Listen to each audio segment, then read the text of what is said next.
Listo, estamos grabando. Muy buenas tardes, muchachos. ¿Cómo están? Bueno, Sonrían para la cámara, para el video, para cuando estén ustedes repasando todo. Buenas tardes, querido profesor. Ay, así me gusta, tan lindo. entonces ahora sí vamos a hablar de distribución. La idea de esta entonces es que vamos a comprender los actores que controlan la distribución de los fármacos desde el plasma hacia los tejidos. Vamos a conocer los principales volúmenes fisiológicos a los cuales puede acceder un fármaco, comprender la influencia de las proteínas plasmáticas, que fue una de las solicitudes de las primeras preguntas que les hicimos a ustedes. Alguien dijo, ¿qué es la albúmina? Quiero conocer la albúmina. Bueno, aquí se la vamos a presentar. Y la unión a tejidos en el perfil de distribución. Comprender cómo el volumen de distribución aparente representa la distribución de un fármaco entre el plasma y el resto del cuerpo. Arrancamos primero con los 10 minuticos para terminar esto y completar con lo que ya habían leído. Y nos vamos con la primera pregunta. Digamos que la responde el grupo 4. ¿Qué diferencia hay entre sangre y plasma?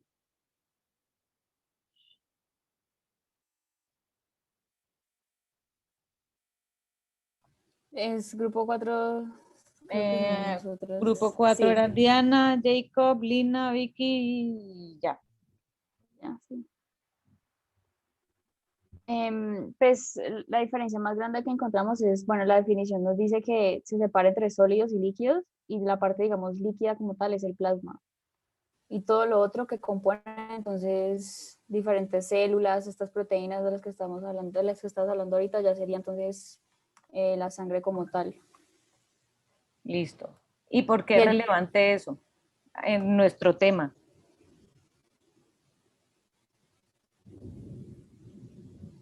Porque podría ser importante uno saber qué es sangre y qué es plasma. Obvio, pues hay que entender entonces, digamos, los fármacos en qué o en dónde se van a transportar. Pues una pregunta más adelante habla sobre eso, sobre cómo se transportan los fármacos, pues algunos.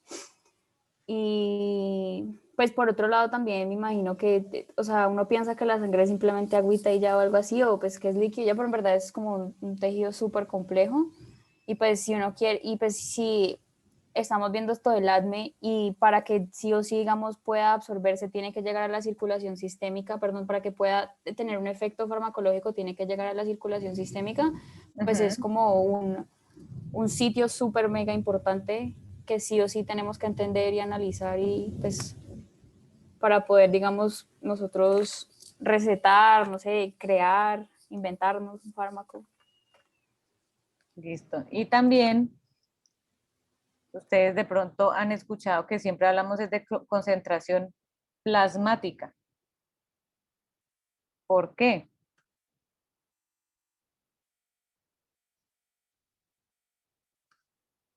Bueno, o sea, porque en el plasma es donde se va a distribuir pues el fármaco. Porque Claro, digamos las proteínas a las que se une el fármaco pues están en el plasma, ¿no? Y lo que decía Vicky al principio, el plasma es la parte líquida. Entonces, y como siempre le hemos dicho, el fármaco se tiene que disolver en un medio acuoso, y el medio acuoso en este caso va a ser el plasma. Entonces, ustedes siempre van a ver concentración plasmática, y ahora que miremos los volúmenes, un volumen importante va a ser el del plasma. Y aquí está, justamente nos muestran que en la parte de plasma es donde está el agua, las sales, las proteínas, esas proteínas a las cuales se van a unir. Entonces, por eso es que necesitamos entender primero ese concepto, que sangre es una cosa, plasma es otra cosa. Vicky nos decía también, tiene que llegar a circulación sistémica. La sangre en general, pues es la circulación sistémica, pero entonces va a estar en la parte líquida de la sangre. Muy bien. ¿Algo más? ¿Alguien que me quiera aportar ahí o ya? Muy bien. Segunda pregunta. ¿A qué se puede unir un fármaco?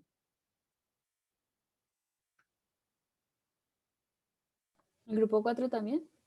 No, ahí sí vamos con el 2.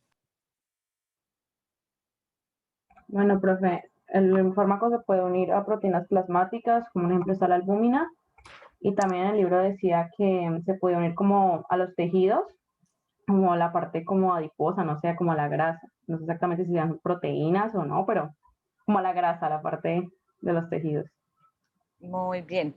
Aquí, muy esquemáticamente, yo les estoy mostrando dos proteínas que son como primordiales en la sangre. ¿A qué principalmente les decían en el libro? A la albúmina, ¿qué tipo de fármacos se van a unir principalmente? Profe, los ácidos débiles, Aquí se van a unir principalmente ácidos y la alfa-glicoproteína ácida se van a unir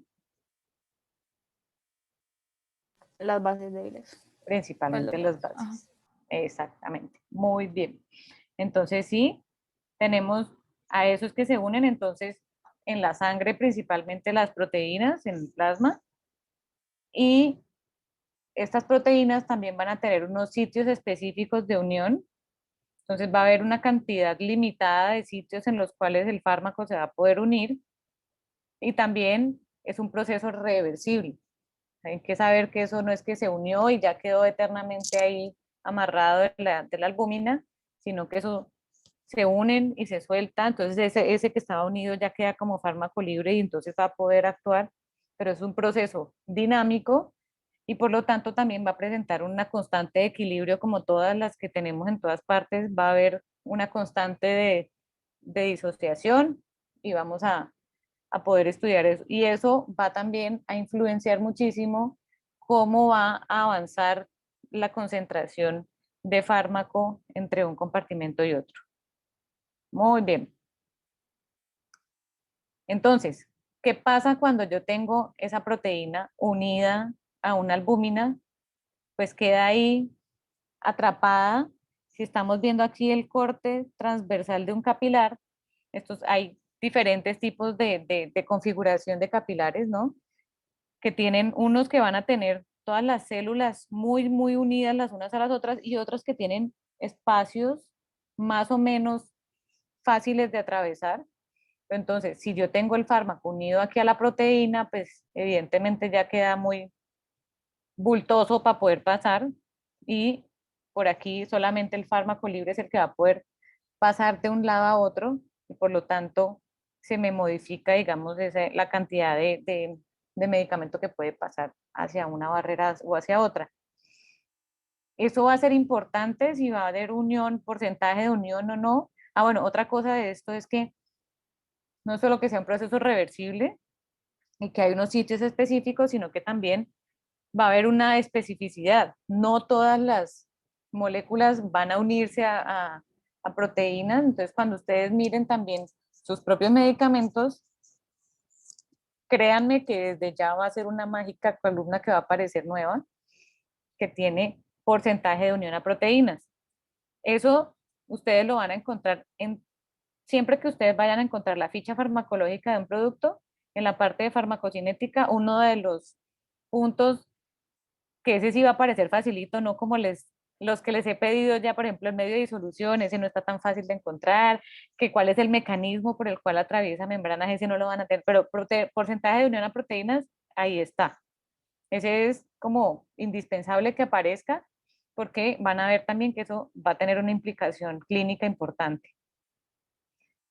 Entonces, también, miren aquí, dependiendo de la edad, eso también va a poderse modificar, pero entonces cada uno de los medicamentos, no sé si alcanzan a ver o está muy chiquito, igual es, Pero si está está muy chiquito. chiquito o si se ve. Sí, no está chiquito. No, profe, ya estamos entrando en la edad que le empiezan a fallar los ojos. No, ¿en Igual serio? está Toca hacerle chiquitico, zoom. no, no, no. No, ya van a exagerar, ja. Ni yo. La Vicky que es mayor que todos. Ah, ¿sufrís de eso? Yo era la mamá, tranquila.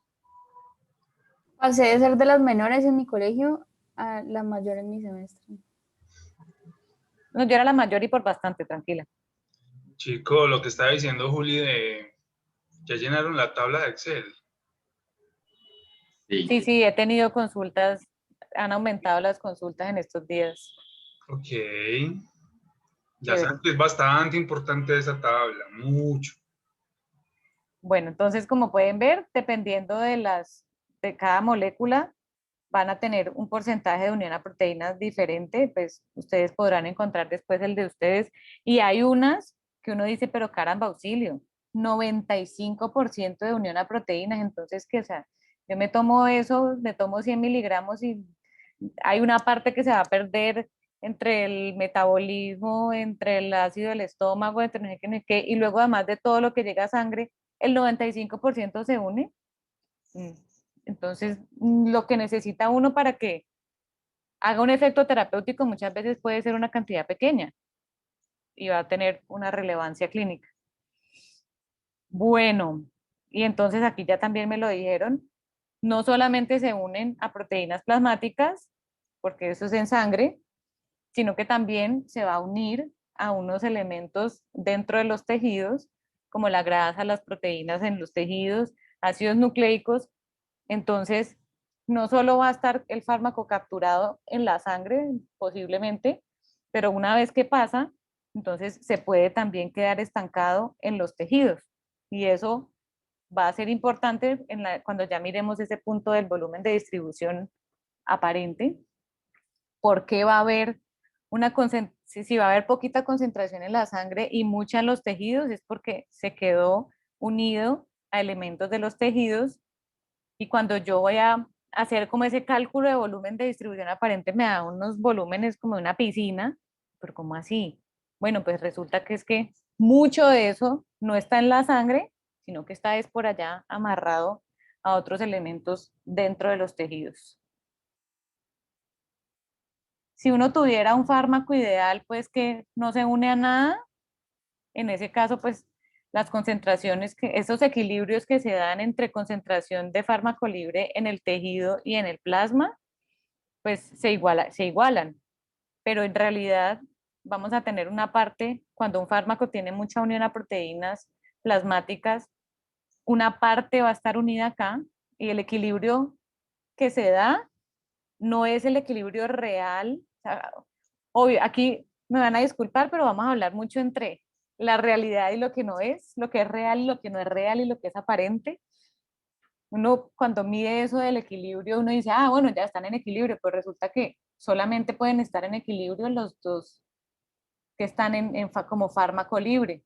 Si hay unión en la parte del tejido, perdón, en la sangre, pues entonces hay una parte grande que no está participando en ese equilibrio, y lo mismo pasa al otro lado. Si yo tengo fuerte unión a elementos del tejido, entonces el equilibrio que yo estoy observando no da cuenta real de la cantidad de fármaco que existe en todo el organismo. ¿Eso sí les va quedando claro? Profe, entonces digamos que la unión de un fármaco a proteínas plasmáticas y todo esto, o sea, ¿es malo? ¿Es completamente malo o hay de pronto alguna ventaja en él? Bueno, ¿Es bueno o es malo? es que digamos que es malo porque no hay es que no sé. Profe, pues yo diría que sí, no. O sea, que está bien que se una a las proteínas plasmáticas para que, digamos, este entre como a toda la circulación, por decirlo así, ¿no? Pero pues también lo que dice es que si está muy unido, va a ser como muy difícil que este pueda pasar, digamos, de los capilares al órgano hacia donde se dirige, ¿o no? Si se acuerdan de este escuadrón que tiene una misión final, ¿cuál era la misión final? La diana farmacológica. Exacto. Ahora, ¿dónde se puede ubicar esa diana farmacológica? Pues, pues ahí sí depende, ¿no? Depende. Si a veces puede ser mi diana farmacológica, puede justamente estar en la sangre. Entonces, en ese caso, pues me conviene que se quede más fármaco en la sangre, que no necesariamente se vaya por allá y se me quede pegado del cerebro. En cambio, al revés, si yo necesito un fármaco que es, por ejemplo, para el Alzheimer, pues no se me puede quedar tanto pegado en la sangre. Pero al mismo tiempo, es posible que sí, también puede suceder que yo tenga un fármaco que sea con una diana farmacológica por allá lejana, pero tiene alta unión a proteínas. Simplemente el cálculo ya se sabe en todos esos estudios previos que se hicieron antes del lanzamiento de la molécula, se hizo el cálculo de cuánto porcentaje se une a proteínas plasmáticas y entonces yo ya se le tengo que dar una dosis de tanto, acuérdense de lo de la dosis efectiva, o sea, le doy una dosis de tantos miligramos, voy a perder cierta cantidad en metabolismo, tanta cantidad con el ácido, tanta cantidad en esto, en lo otro. Esto se une a este porcentaje, se queda en unión a proteínas y al final entonces voy a tener una concentración de fármaco libre de tanto que va a alcanzar a llegar a la diana farmacológica.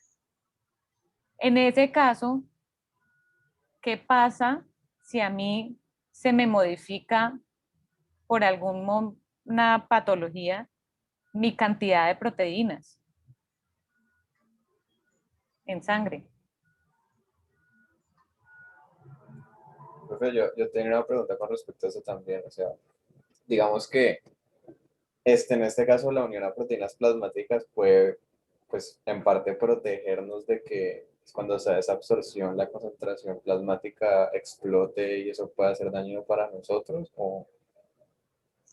Pues, como te digo, eso está calculado.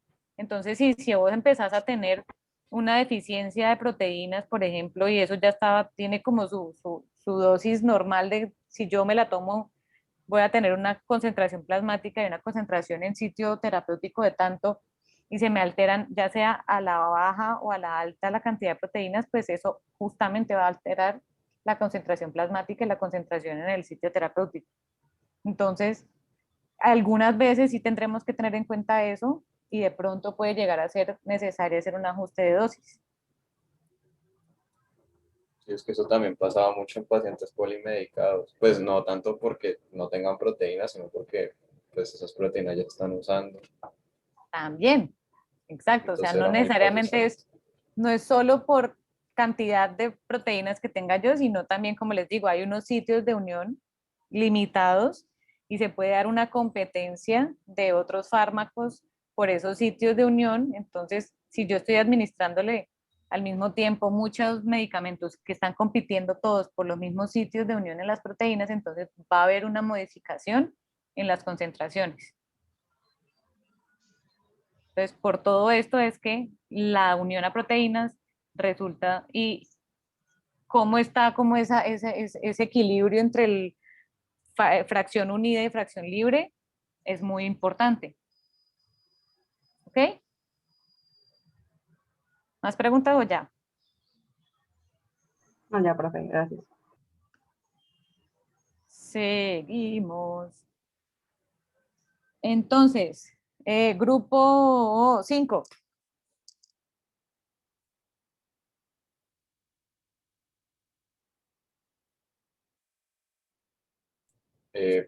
La pregunta es que cuáles pueden ser los diferentes compartimentos del cuerpo.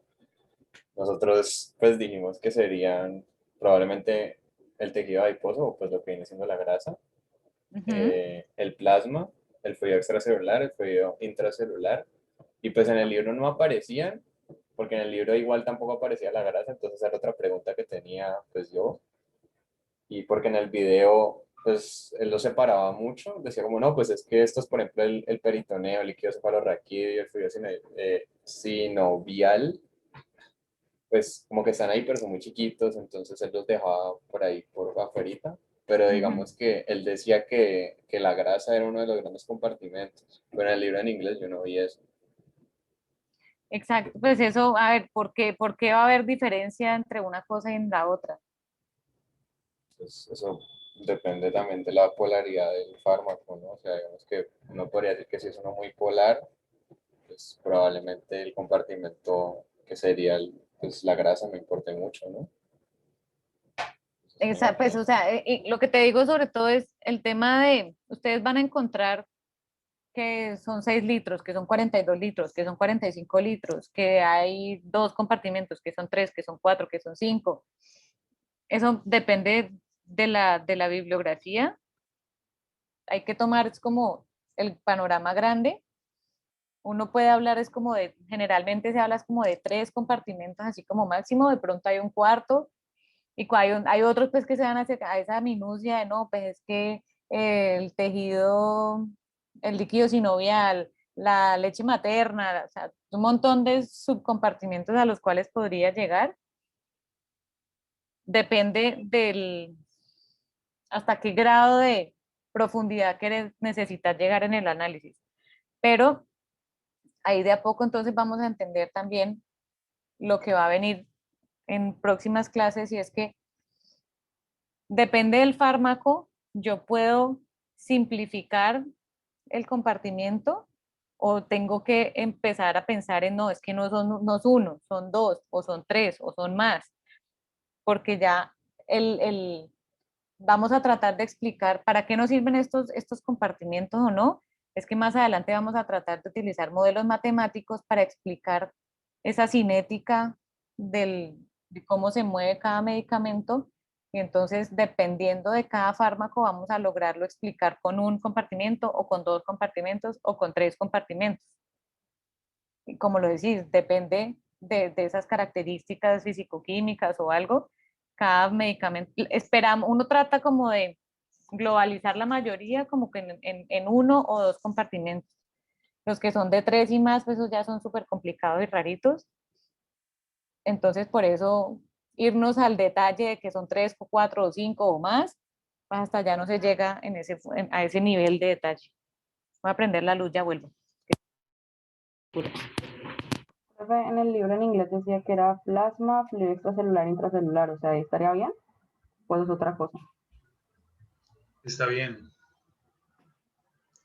Está bien. Lo que pasa es que no sé si Juli en estas diapositivas tiene los cuadritos para poder interpretar qué es fluido extracelular o cuánto corresponde al volumen en fluido intracelular, etcétera, etcétera. Sí, creo que viene más adelante. Bien, ahí está.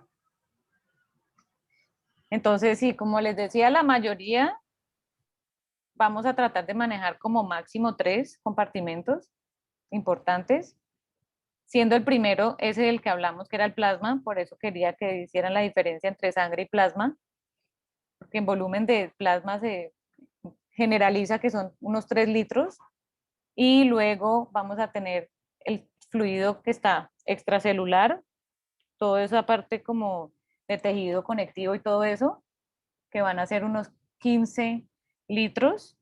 Es una vez que el fármaco sale de la sangre y se queda como, o sea, pasa el capilar, sale de los capilares y se queda como ahí, en ese espacio, y luego cuando ya atraviesa membrana celular e ingresa a citoplasma de las células, entonces ahí ese fluido totalizaría unos 40 litros, dependiendo de la bibliografía. Ustedes pueden encontrar 40, 42, pero es más o menos esa aproximación.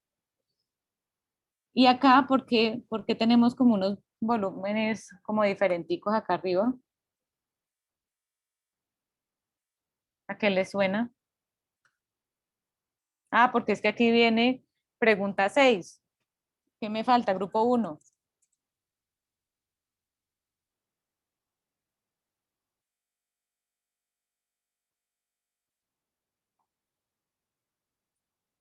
Juan José Calvache, Laura, Valentina, Catalina. Profe, pues nosotros respondimos a pregunta de acuerdo de que posiblemente, pues que ese peso era posiblemente, como pues lo mencioné en el video, que posiblemente era como el tamaño, al peso promedio de una persona. Eso, Eso sencillamente fue eso. así, Es así de así lo sencillo. interpretamos. Es el peso promedio de una persona y generalmente eso es lo que se toma. Entonces, cuando hablan de 3, 15, 40, es tomando como ejemplo una persona de 70 kilos. Es como el promedio, no todos estamos ahí, pero pues ese es como el promedio que se estandarizó. Y en cambio, si ya dividimos eso por kilo, aquí vamos a tener que entonces por plasma vamos a tener 0,0429 litros por kilo, ya aquí es sin tener en cuenta que son 70. Si ya queremos tomar este cálculo específico para una persona con su peso en particular, aquí podemos manejar estos valores que son por kilo.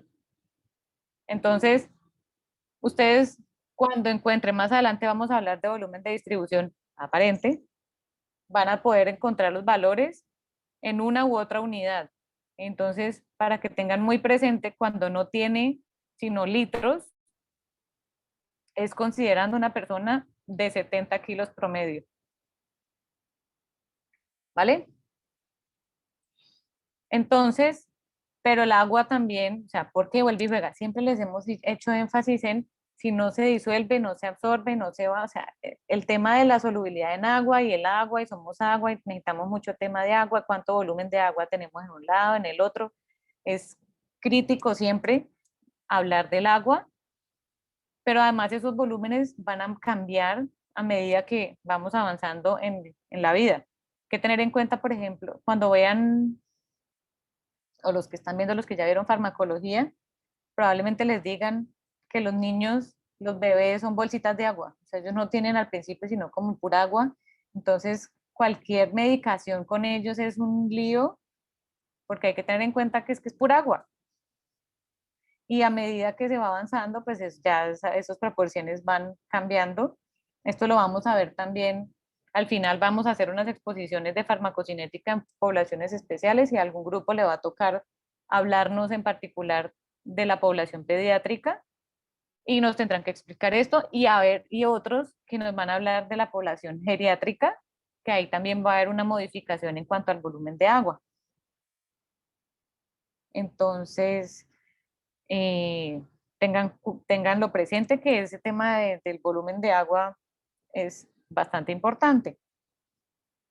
Ahora, ay, no lo armé, pero bueno, ahorita en el libro también en el español les hablaban de cuáles eran los factores que podían afectar la distribución de un fármaco.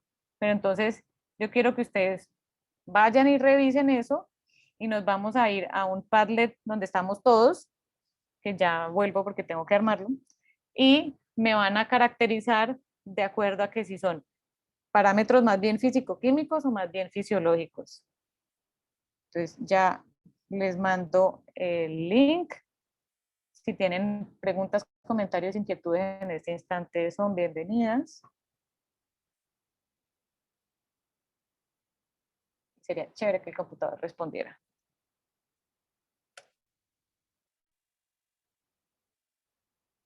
Y vayan buscando en dónde dice esa parte.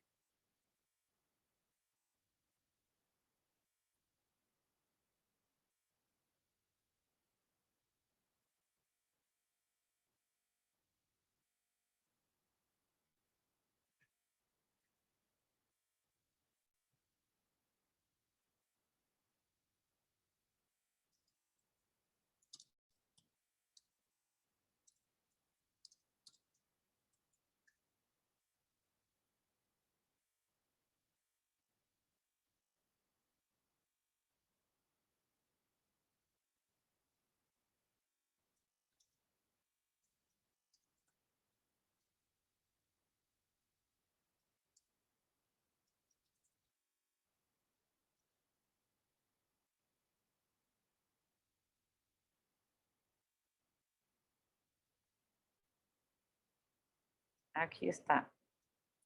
Ya, pueden ir entrando.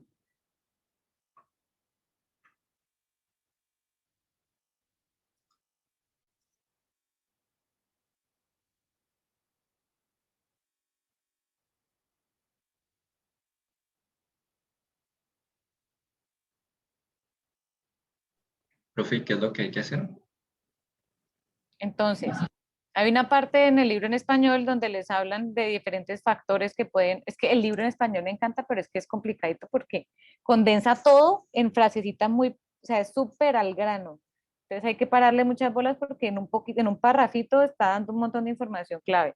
Entonces la idea es que detecten en dónde les están hablando de factores que pueden estar influenciando en esa distribución de un fármaco hacia otros tejidos y la idea es que yo les puse ahí un Padlet con dos columnas, una que van a ser fisiológicos y otro que son más, perdón, físico-químicos primero y fisiológicos por el otro lado. Entonces, para que los vayan categorizando ahí.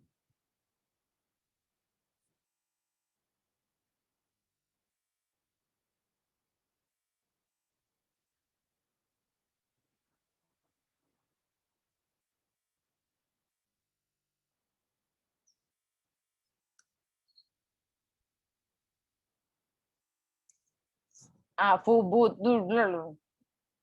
ese está bueno.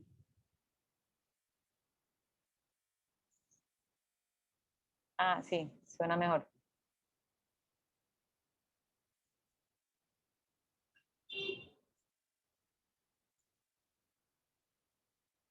Profe, la dislexia, qué pena.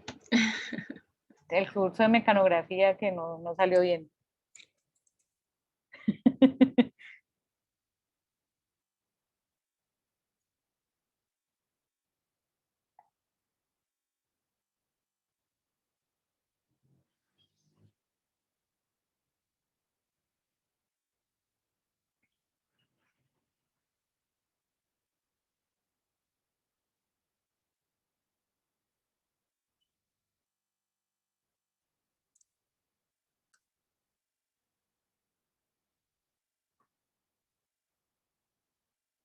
¿Están escribiendo todos o están solo dejando que una escriba y todos los demás estamos viendo? No, pues estamos escribiendo.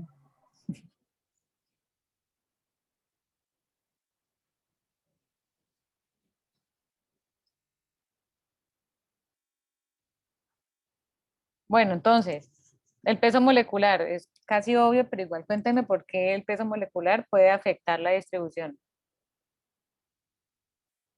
Pues profe, entre mayor peso molecular va a ser más difícil que pasen a través de la... O sea, ese es súper re fácil. Si yo soy muy grande, pues no paso. Polaridad va por el mismo lado. Si es muy polar, pues se va a querer mantener mucho en la parte acuosa y no va a poder pasar las membranas, pero si es muy liposoluble, entonces también se va a querer como... O sea, siempre estamos hablando de necesitamos como un equilibrio entre lipofilicidad e hidrofilicidad. El grado de ionización, este también como repaso, eso ya lo hemos venido machacando desde antes, vuelve y juega, y el grado de ionización va relacionado a algo más.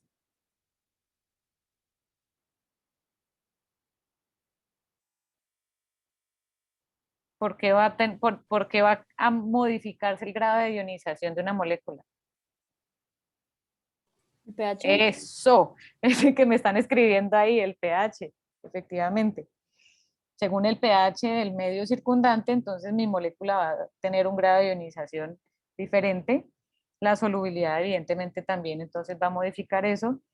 Y afinidad por sistemas de transporte. ¿Quién me cuenta de esos sistemas de transporte? ¿Por qué van a modificar la distribución?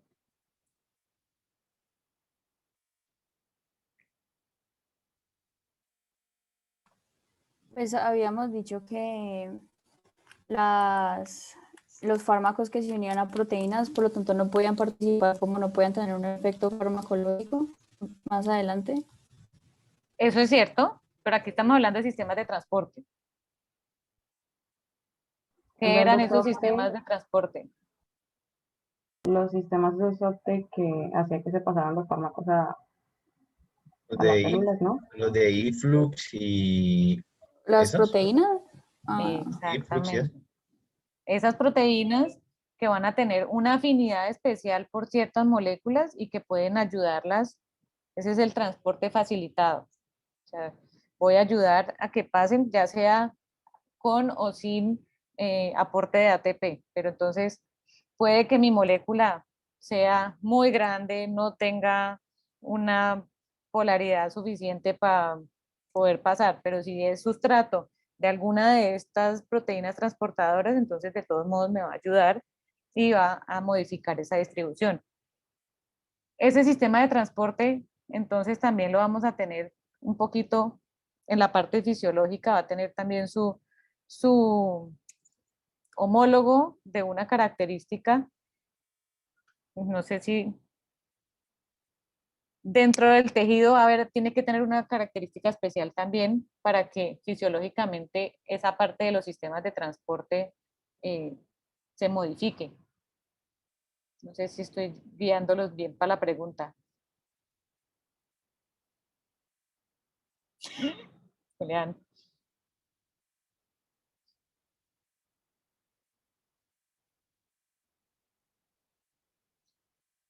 no, profe, yo no entendí muy bien lo que acabas de decir. Estamos hablando de sistemas de transporte, es decir, proteínas transportadoras, ¿sí o qué? O sea, una cosa es, entonces, físico-químicamente, que la molécula tenga afinidad por un tipo de transportador y entonces ahí, si es una molécula que tiene afinidad por ese transportador, pues se va, digamos, a favorecer su paso de un lado al otro. Pero, ¿qué más tiene que suceder para que se modifique a la alza o a la baja ese sistema de transporte en el tejido en particular? Tal vez que sea como muy vascularizado, tal vez que haya muchos capilares ahí, o no tiene que ver con eso. Pero en particular con el tema de los transportadores.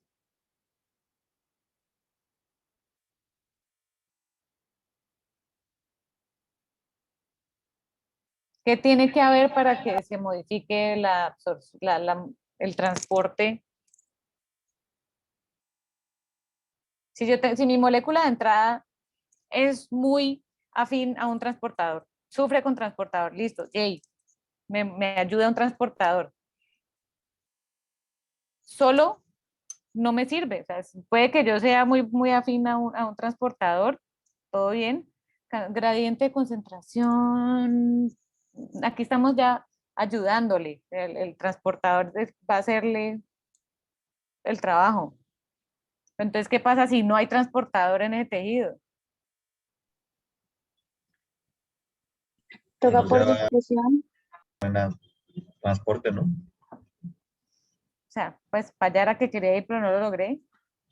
La expresión de esos transportadores en el tejido va a ser importante.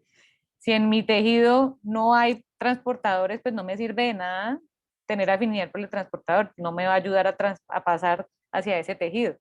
En cambio, si en el tejido hay una gran expresión de ese tipo de transportadores y yo soy sustrato de ese transportador, pues me va a ayudar a que yo pase más, que de esas moléculas lleguen más a ese tejido en particular. Alguien se está aburriendo. Bueno, entonces, Ah, qué pasando a verdad, los gracias. fisiológicos, pasando a la parte fisiológica, entonces, lo que me decía ahorita de los capilares, pues sí, ahí está el tema de la perfusión. Si es un tejido que tiene alta vascularización, pues evidentemente va a modificar la distribución. Aquí entonces en la afinidad está por un lado eso, pues que si yo tiene que haber afinidad del fármaco por los elementos que haya en el tejido y si en alguno de esos es el tema de los transportadores, ahí también va a ser importante es la cantidad de proteínas expresadas en ese tejido. ¿Qué tiene que ver los diferentes tipos de capilares?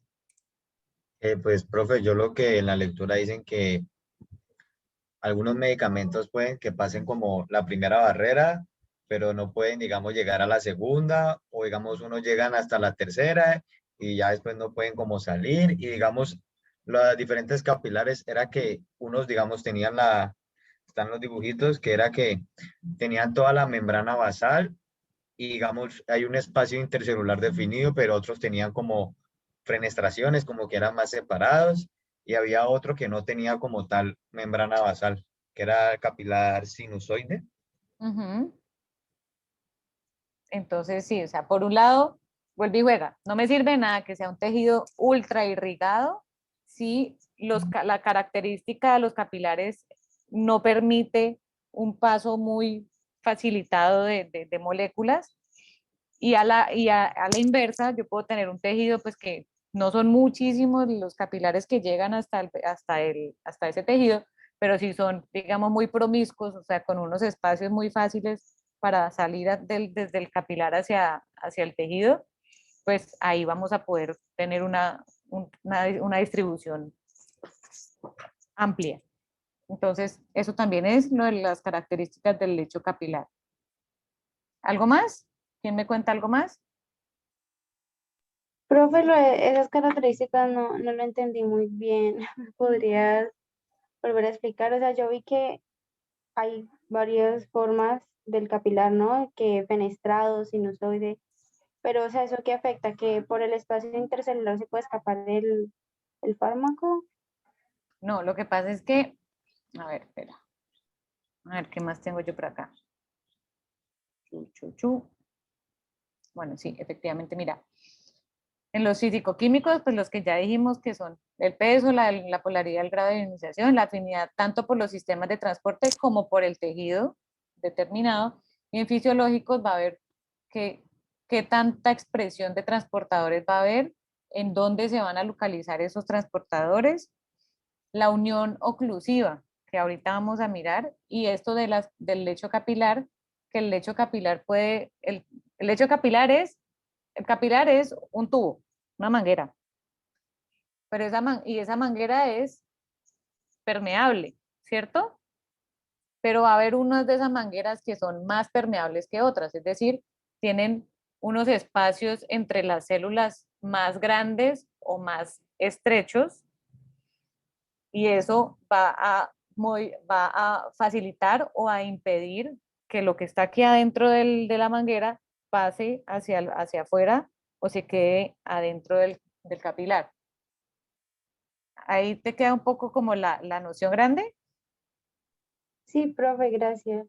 Entonces, cuando yo tengo un capilar normal, esa manguerita está constituida por células que dejan cierto espacio, unos poros intercelulares, por donde puede darse esa difusión del fármaco. Pero, por ejemplo, un tejido que ustedes van a ver que es muy vascularizado, que es el cerebro, tiene unos capilares con uniones estrechas, oclusivas. ¿Por qué? Pues para proteger el cerebro. Para proteger. Eso, el cerebro siempre esa es la zona VIP. Para llegar allá, definitivamente tiene uno que tener unas características muy especiales. Hay un montón de porteros, de barreras, de cosas, porque allá no puede llegar cualquiera.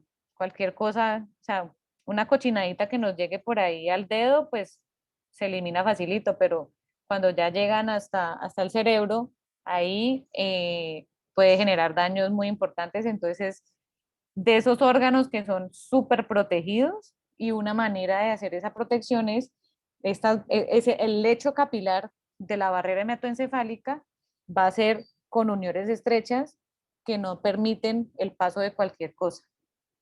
¿Listo? Entonces, también nos hablan de la importancia de la perfusión de cada tejido.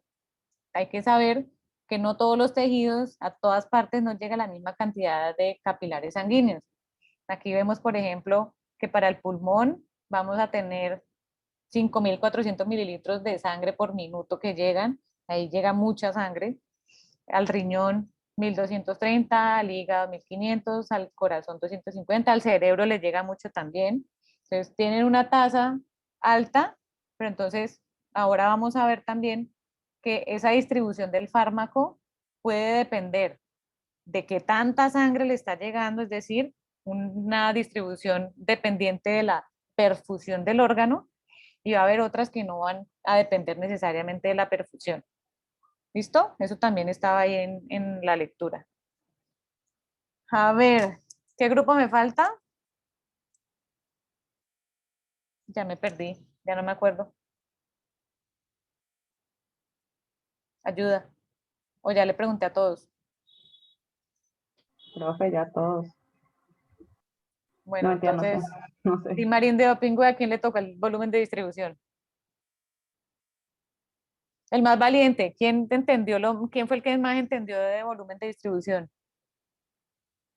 Julián, no, Julián ya la sabe. Es que ya me aburrí. Eso veo. Yo participo, no sé, pregunte cualquier cosa. No, pero primero tienen que participar ellos. Volumen de distribución. ¿Qué entendieron y qué no entendieron por volumen de distribución? Pues, profe, en el libro lo que decía, no entendí bien la definición, sigo sin entenderla, pero lo que entiendo es que es como un factor que sirve como para comparar, como para ver dónde está ese fármaco, si está unido, digamos, al plasma, proteínas plasmáticas, o están los tejidos, como que es algo como para comparar, que no es como un volumen que uno tenga como físico, como este volumen es, sino es que es como, sí es como un, como, sí, como para comparar, digamos, el volumen total del cuerpo. Entonces, digamos, en el libro hacen como ejemplos de, si este es el volumen de distribución es mayor que el volumen total, es porque, ¿qué era? Porque se encontraban los tejidos o cosas así, era como más que todo un factor como de comparación o algo así. ¿Quién me ayuda? ¿O quién Em, dijo, definitivamente no entendí esto? Pido auxilio. Profe, pues digamos también hay una ecuación que era la cantidad total del fármaco en el cuerpo sobre la cantidad del fármaco en el plasma. Ujú. Em, y pues entiendo que muchas veces usan esta ecuación o pues este valor como para determinar yo cuánto medicamento le tengo que dar a alguien, digamos, para alcanzar algo es, por ejemplo, la dosis de carga o la CPE, no me acuerdo muy bien, perdón, profe. Pero digamos, ¿qué cantidad se tiene que dar para, digamos, tener ese efecto farmacológico que uno quiere? Mm. Venga, yo hago una pregunta como para que llegue más fácil a entenderlo del volumen de distribución. Supongamos que el fármaco se va para los tejidos, ¿cierto? ¿Usted cómo sabe qué cantidad de fármaco se fue para un tejido? O sea, ¿usted cómo sabe cuánta cantidad de fármaco está en un músculo? Profe, decía que eso es, o sea, que tocaría ir sacando muestras de cada tejido, entonces que eso no es viable, que por eso existía el volumen de distribución aparente. Exacto, Porque exacto. Entonces, ¿en dónde sí es viable medir? ¿La sangre? en el plasma. O sea, esa es la ventana que tenemos. La ventana fácil es, yo puedo medir cuánto hay en sangre. Y el otro dato que yo ya sé de entrada es cuánto le di de medicamento de entrada. Por lo Profe, tanto, el ah, único compartimento que ustedes pueden tener acceso es uno, que es sangre. Y a partir de ahí tienen que hacer los cálculos para cualquier otro lugar. O sea, es decir, a partir de eso tienen que calcular o pueden determinar qué cantidad se fue hacia tejidos, etcétera, etcétera. Por lo tanto, por eso es aparente, o sea, nunca va a ser el volumen de distribución total real. Y por eso tranquilamente puede ser muy superior al volumen total corporal. Sí, entonces, por ejemplo, si yo tengo una distribución como muy uniforme, como aquí, entre lo que hay en sangre y lo que hay en tejidos, pues me va a dar como unos volúmenes de distribución como normalitos. Si yo tengo, si a mí el volumen me da que son 3 litros, de entrada voy a saber que es que finalmente no pasó nada a tejidos, está casi todo metido acá en la sangre. En cambio, si yo tomo una muestra y me encuentro solo un poquitico en sangre de todo lo que yo le di, se quedó ahí solamente un tricitico ahí en sangre, significa que todo lo demás se quedó en tejidos y luego entonces el volumen de distribución aparente es como ese volumen teórico en el cual en cual estaría disuelto este fármaco si hubiera estado distribuido uniformemente en todo el cuerpo. Por eso terminan dando unos valores por allá de 15.000 litros en un caso así, porque pues lo que yo medí es un pedacitico nomás. Si yo quisiera tener eso uniformemente disuelto, Dios mío, dulce de guayaba, dulce de pipe, ¿quieren? Entonces, sí, o sea, ahí ya termina siendo un volumen gigantísimo, pero no significa que uno tenga jamás ese volumen, sino que al ver un volumen de distribución así como recontra gigante, la interpretación es esa vaina, en sangre hay un poquitico nada más y todo lo demás se fue hacia los otros, hacia los tejidos.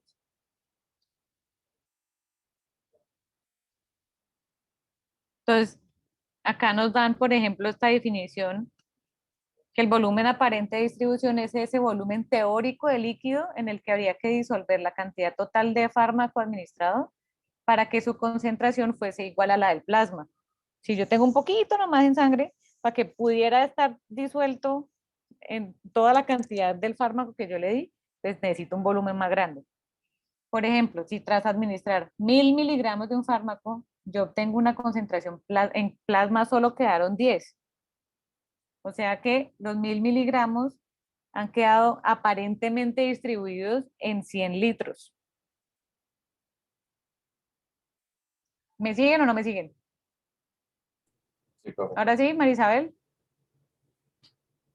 Pues sí, profe. Pues sí. Creo que sí, creo que sí, creo que sí.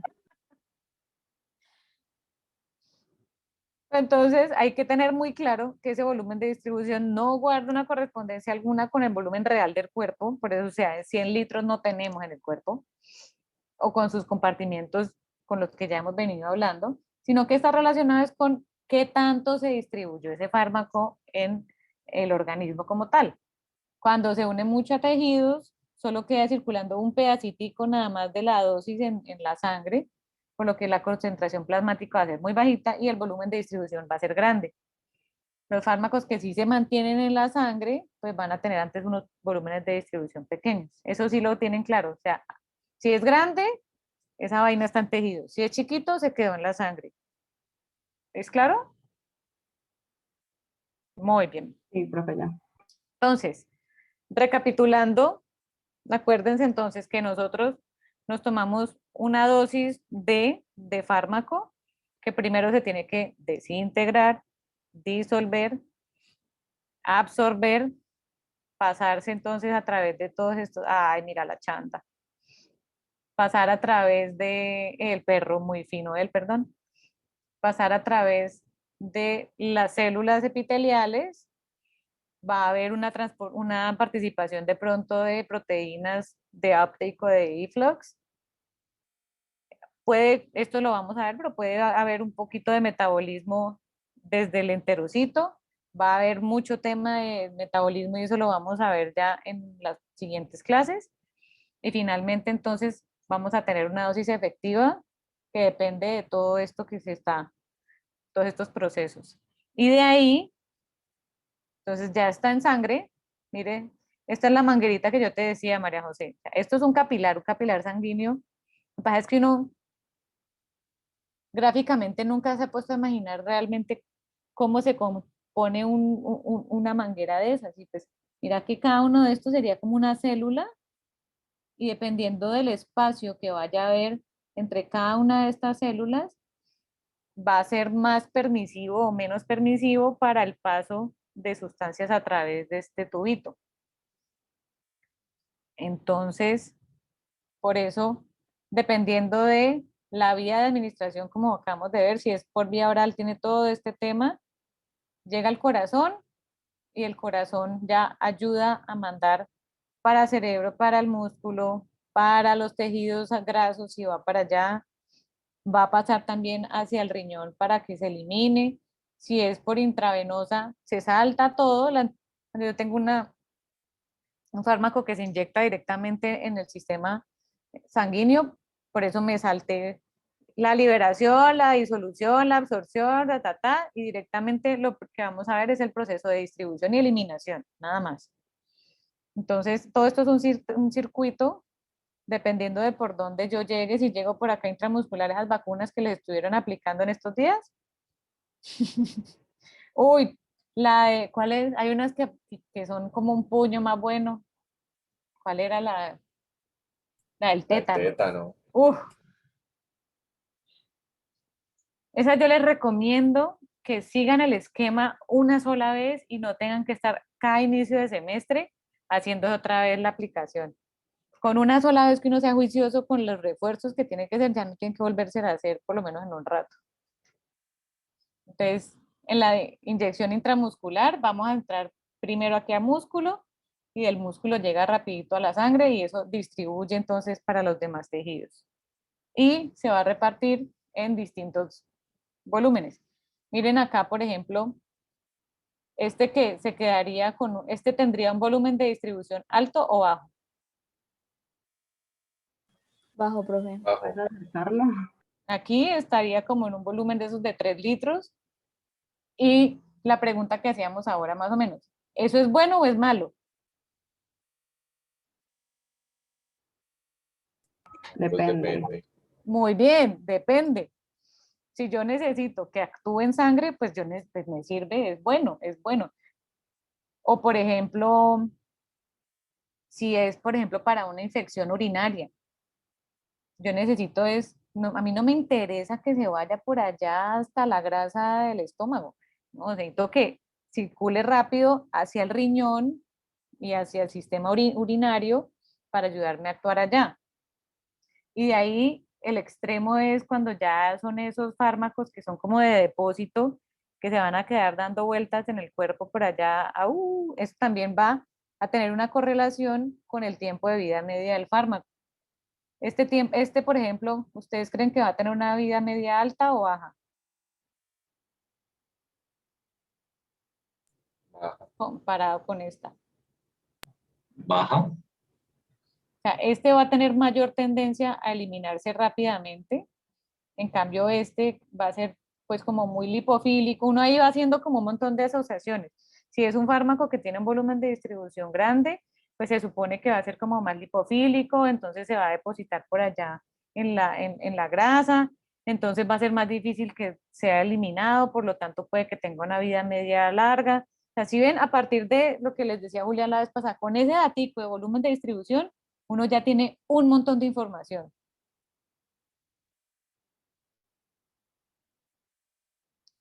Y, por ejemplo, aquí tenemos distintos ejemplos de los que se quedan en plasma. Mire, ¿ustedes saben para qué sirve la heparina? Anticoagulante, ¿no? Anticoagulante, es decir, su acción, su sitio de acción en dónde es, La La sangre, ¿no? sangre. en la sangre. Y vea, volumen de distribución 4.2. O sea que este va a ser uno de esos que yo necesito que se quede en sangre. La warfarina, ¿también saben qué es? Otro anticoagulante. Otro anticoagulante. Y efectivamente estos están aquí, se quedan ahí en sangre. No necesito que eso vaya a dar vueltas más allá. Y esta es la warfarina, esta es su estructura molecular, pero solamente a partir de estructura molecular uno no hace como la asociación directa, obvio, mira, pues es que eso es una molécula supremamente polar y por eso es que entonces se queda en sangre. Tiene que haber asociación de muchos otros factores que fueron los que vimos acá más arriba. O sea, es una conjunción de cuál es su peso molecular, cuál es su polaridad, si tiene transportadores, si va a haber si puede pasar por una unión no oclusiva o no, y si ese órgano para dónde va a estar, entonces está muy perfundido, no está perfundido.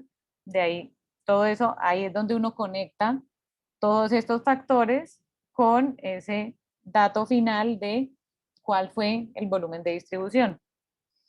Aquí, por ejemplo, tenemos un aminoglucósido, que es la micacina.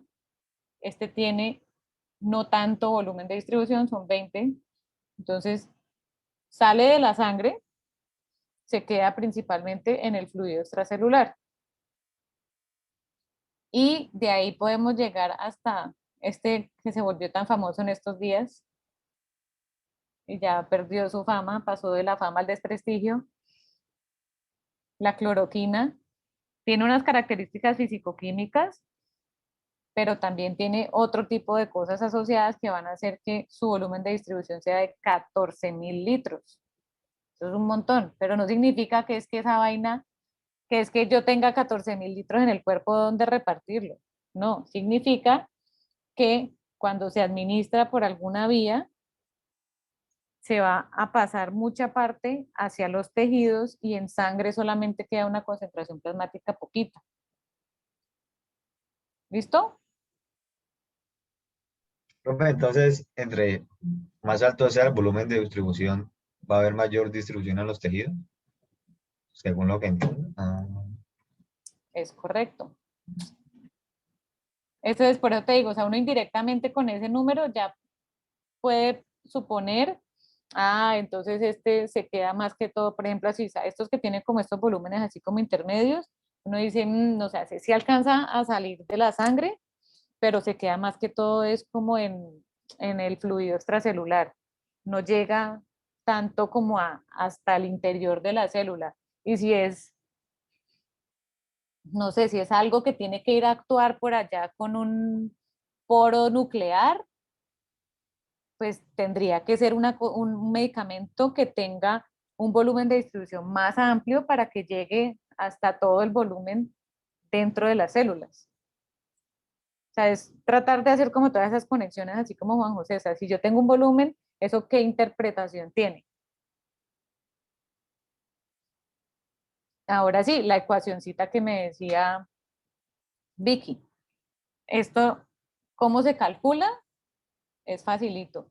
Yo tengo un volumen de distribución que va a ser cuánto fármaco le administré yo en miligramos dividida la concentración plasmática. Y dentro de esta concentración plasmática vamos a tener tanto lo que hay como fármaco libre como el fármaco unido a proteína. ¿Por qué? Ustedes leyeron esa parte, ¿por qué esto incluye las dos?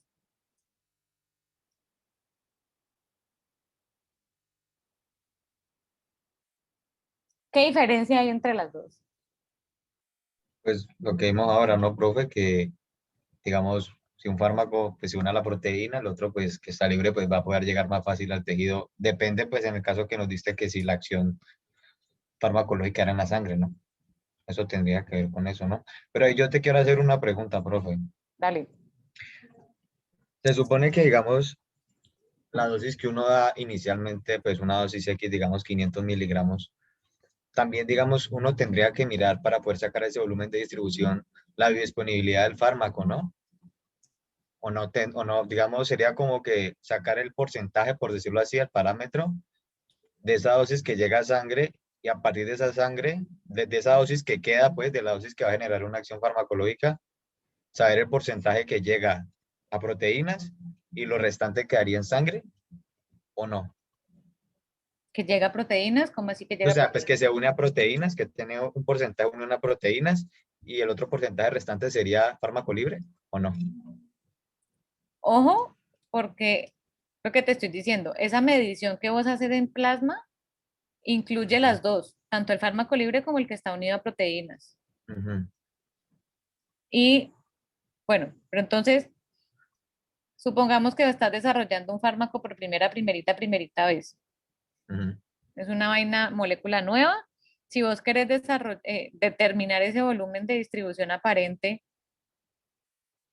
¿cómo le administrarías el fármaco?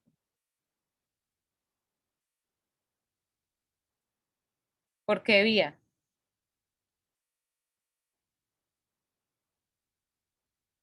Oral, no, pues no, no, mentira, no, profe, la verdad no sabría.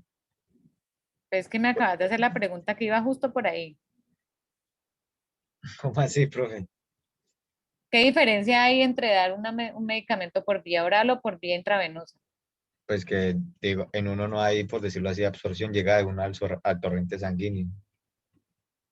Y pues no solamente el tema de la absorción, ¿qué pasa en el camino? Pues se puede perder el fármaco, ¿no? Digamos, si es por vía oral, ¿no? Entonces, ¿cuál de las dos preferirías para hacer este cálculo? Intravenosa, ¿no? Sí, pues o sea, yo no me voy a complicar la vida considerando que la biodisponibilidad, que era lo que me estabas diciendo, va a verse modificada si yo lo doy por vía oral. Entonces, si yo estoy acá con, no, pues es que fue por vía oral, entonces tengo que considerar además cuánto se perdió, cuánto se metabolizó, ta, ta, ta. Entonces, para ese cálculo como de descubrimiento, doy una dosis intravenosa y calculo, tomo una muestra sanguínea y voy a mirar qué concentración plasmática hay unos minutos después de la administración. Ujú. Entonces, ahí también va a haber como, o sea, ahora entramos a esa teoría de que la distribución sea, hagamos de cuenta que somos solo un vasito con agua, muy uniformes.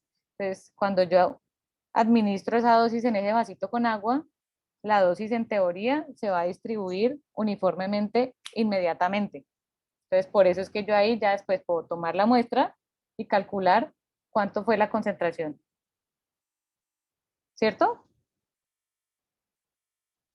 Ahora, en ese caso, pues yo voy a tener la concentración, pues es como, si no hubo nada de cambio, si soy un vasito con agua, pues la concentración va a ser facilita.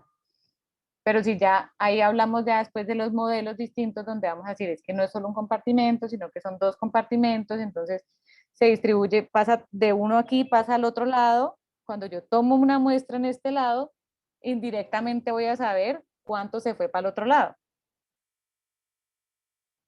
¿Sí me entienden? Ahora, lo que no me han dicho es esto, ¿por qué tengo en esta concentración plasmática tanto el fármaco libre como el fármaco unido a proteína?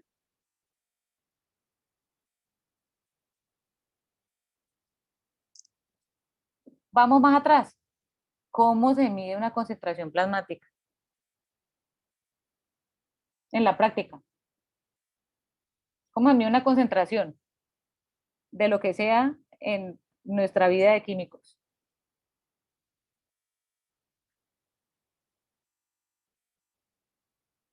La curva Pues se va depende, tirando. profe.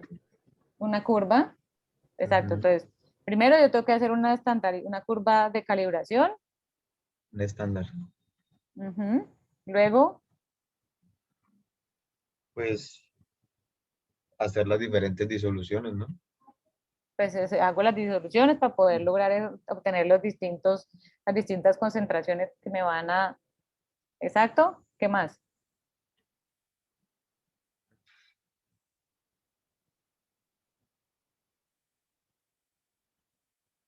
¿Cómo obtengo la curva?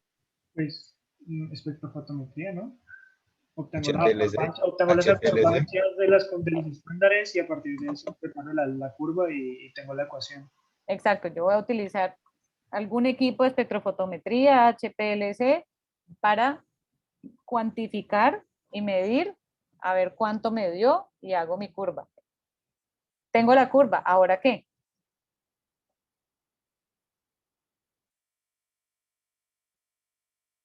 No sé, tomo mi muestra y hago la medición y miro si cabe dentro de los límites y con eso Tomo termino. la muestra y la voy a pasar por el equipo que yo estoy midiendo, ¿cierto? Y entonces ahí ya por la curva yo miro entonces cuánto fue, no sé qué, y ahí ya encuentro cuál fue la concentración que tenía esa muestra, problema que yo tenía. Aquí pasa igual. Pero entonces, ¿por qué yo voy a tener en esa misma muestra tanto fármaco libre como fármaco unido a proteína?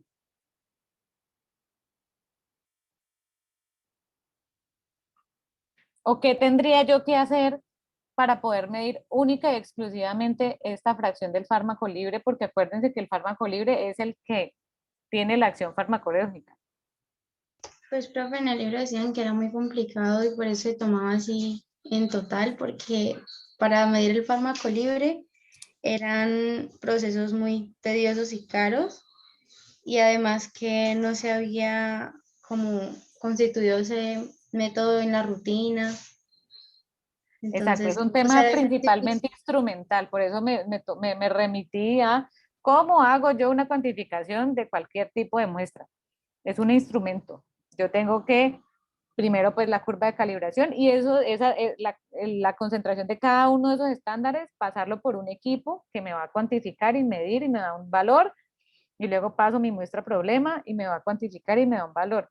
Pero entonces, en el tema instrumental es donde está que hacer la distinción entre el fármaco que está libre y el que está unido a proteína, instrumentalmente es súper complicado.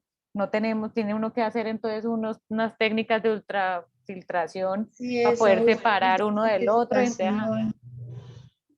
Entonces, en la práctica diaria normal, cuando ustedes toman una muestra de sangre y cuantifican, tengan claro que va a haber tanto el fármaco libre como el fármaco unido a proteína, es decir, tanto el que puede tener acción farmacológica como el que está ahí entretenido con una albúmina. ¿Listo?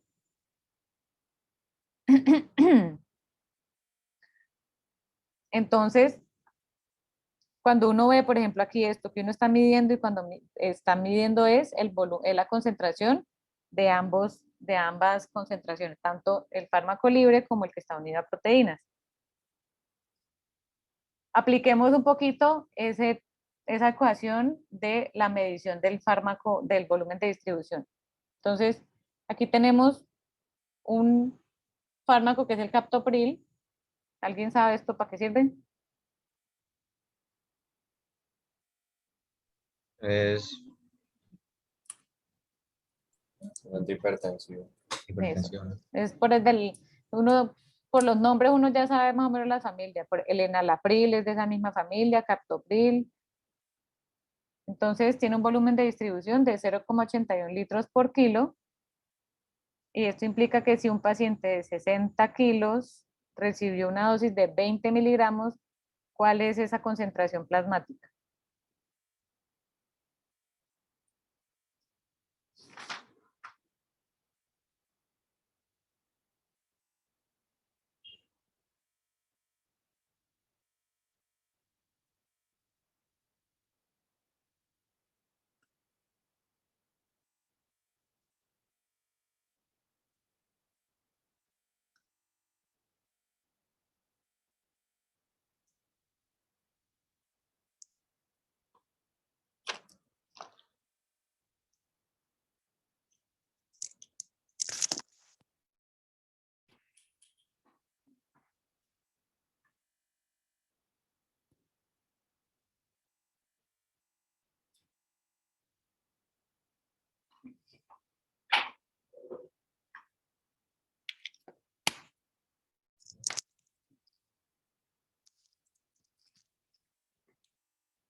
¿Listo?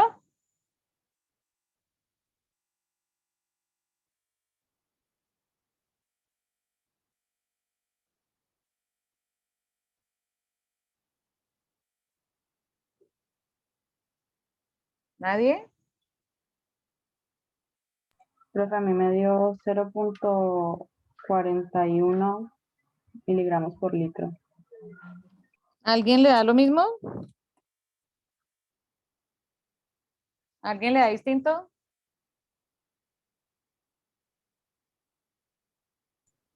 ¿Cuánto le dio? 0,41. Aquí me dijeron esto. Plasmática, ¿no? En 0,41 que Profe, a mí me dio 0,041. bananos, perros, Por litro, miligramos por litro, miligramos por litro. Ah, bueno, ya la tengo en Una kilogramos por buena- litro. es una buena costumbre uno siempre ponerle el apellido. ¿A Juan José cuánto? Profe, sino que yo la tenía en kilogramos por litro, pero sí me dio lo mismo. ¿A todos los demás les dio igual? Sí, querido profesor. No, querido profesor. No entendí. ¿Me ayuda? Sí, profe. Ah, bueno, listo. Entonces, ya saben cómo se va utilizando esa ecuación de volumen de distribución. O sea, a uno le sirve y después uno va a empezar como a voltearla para diferentes lados y le va a servir. ¿Ok? Muy bien. Ahora sí, este otro ejercicio es más bonito. Si ya hicieron nivel 1, vámonos a nivel 2. Entonces, aquí tenemos 3 beakers. En el primer caso es, como les contaba yo, uno de 1 litro. Le voy a poner 100 miligramos de dosis y ustedes me van a decir entonces cuál es la concentración en este beaker. Nivel 1. Bueno, vamos en ese sigue siendo nivel 1. Beaker 2. Ojo, tenemos un carbón activado que absorbe el 90% del fármaco, o sea, lo atrapa. Se lo tragó, se lo tragó, se lo tragó y solamente va a quedar un 10% disponible en el beaker. Nivel 2. Nivel 3.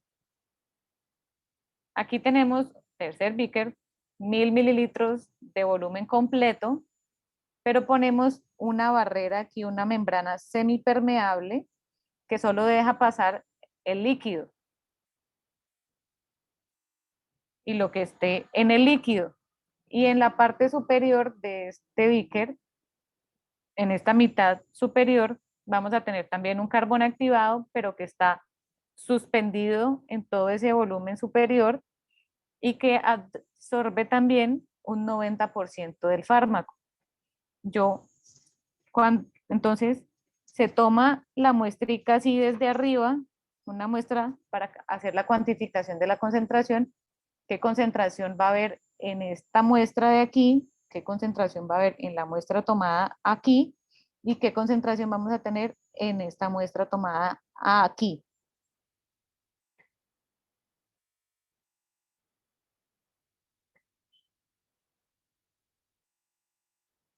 Profe, ¿puedes agrandar un Es poquito en la imagen? miligramos, profe, es en miligramos sobre litros, ¿no?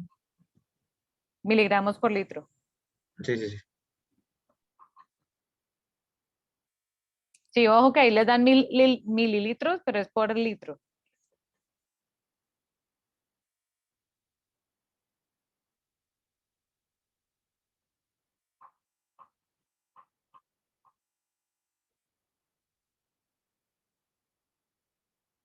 En el tercer beaker, ¿cómo es que era? Ah. No entendí. Tengo una barrera semipermeable aquí. Por esa barrera solo puede pasar el líquido. Ajá. Este carbón activado está únicamente en la mitad superior. No va a pasar el carbón activado hacia la mitad inferior, solamente lo que esté en el líquido. Y aquí, entonces, ese carbón activado también absorbe el 90% del fármaco.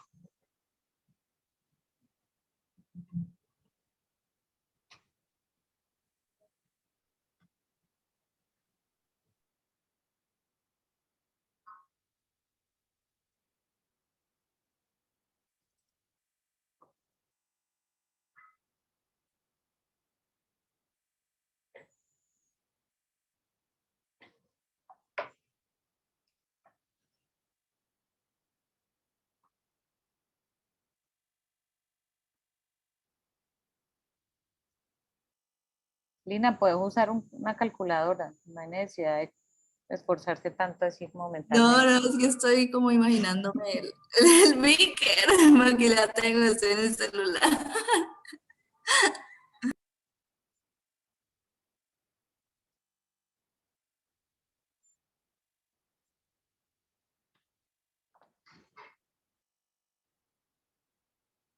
Profe, es que viene tan rápida que la hace mental. Sí, sí, es brutal.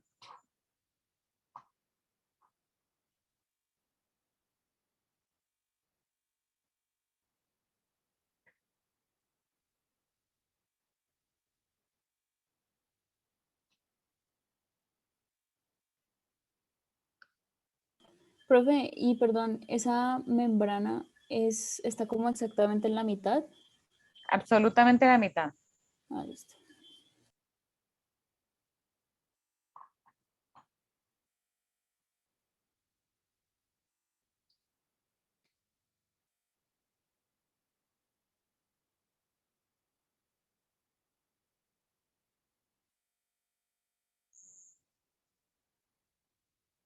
El fármaco es 100% soluble en agua.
¿Listo?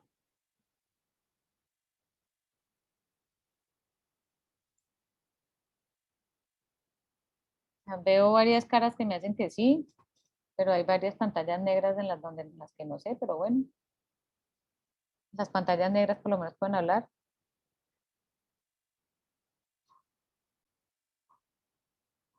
No, tampoco tengo voz. Bueno, entonces me quedo con las caras que dicen que sí.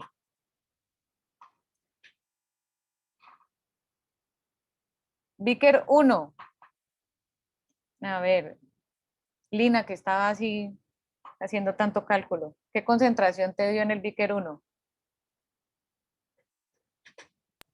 Pues el Vicker 1 pues irán 100 y pues como es un litro, serían 100 miligramos sobre litro. Bien. ¡Eva! Pero ese es que estaba botado. Bueno, nivel 2. A ver, ¿a quién? Vámonos con una pantalla negra. Jacob.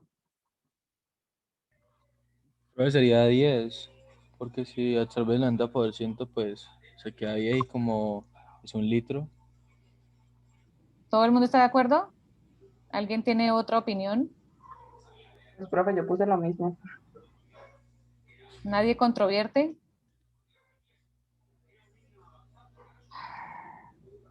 Muy bien, sí señor. Igual, Vicker 1 y Vicker 2 no eran tan enredados, pero asimilando, esto digamos que sería como un modelo monocompartimental donde uno simplemente toma la muestra. Aquí, si lo estamos asimilando a un cuerpo, en este había unión a proteínas plasmáticas, había unión a tejidos. El primero no. Primero no. Nada, entonces estaba ahí todo libremente feliz. En el Vicker 2, ¿a qué sistema, o sea, como, a qué se les asimila el hecho de que el fármaco se haya absorbido al carbón? Proteína plasmática, ¿no? ¿No? ¿Proteínas plasmáticas? ¿Quién da más? Yo diría tejidos. ¿Quién dijo? Santiago. Santiago, ¿por qué decís que tejidos? Pues que también creo que la tercera es tejido, ¿no? Pero pues se supone que concentración plasmática es tanto la unidad de proteínas como la que no está unida a proteínas, la que está libre. Muy bien, me gusta tu forma de pensar. Entonces, en este, el hecho de que esté como, que se haya, que lo capturó, o sea, se fue, ya no quedó para nada, absolutamente nada disponible, este 90% del fármaco, es como si hubiera ingresado los 100 miligramos a sangre y 90 se fueron a tejidos y solo quedaron 10 en la sangre circulando. ¿Ok? Listo. Vicker 3. ¿Quién es el afortunado del Vicker 3? Y hoy se la gana Laura. Yo, profe, Laura hay una sola.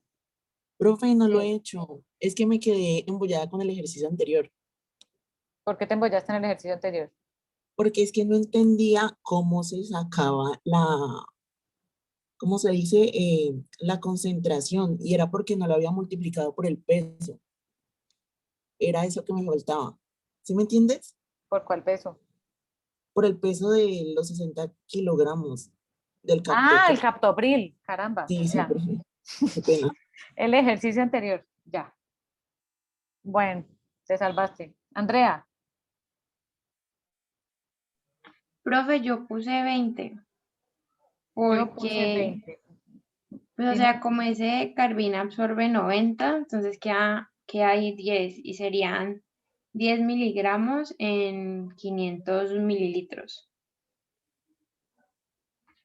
¿Quién me propone otra interpretación?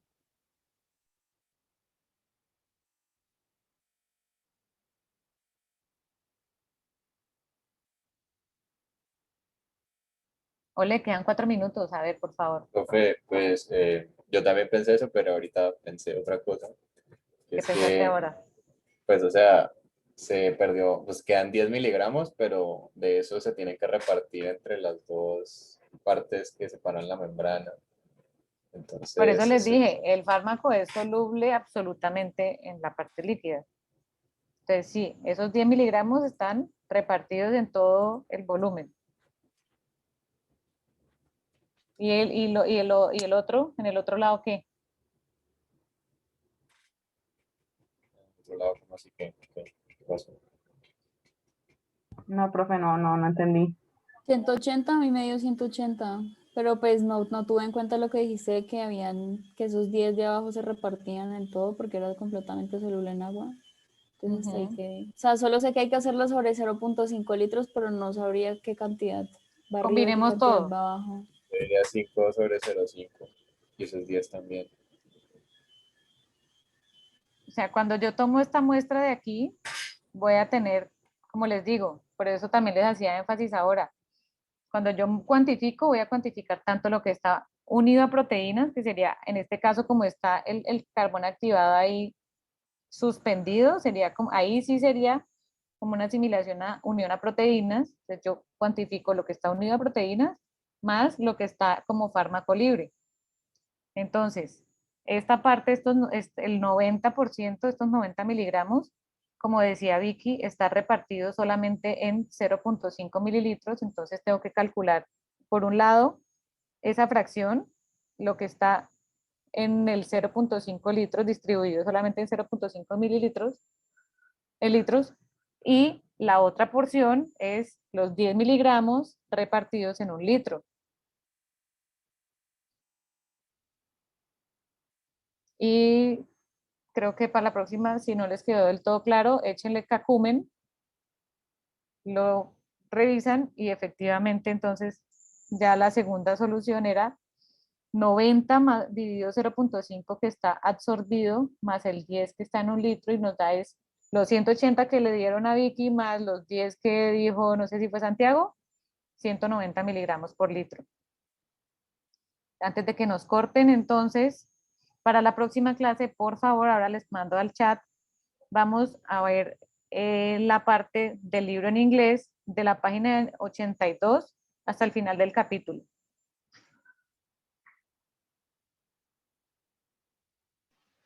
Listo, profe. Son más o menos como unas 500 páginas. Tan terrorista. Gracias, profe. Bueno, sean felices. Aviso parroquial.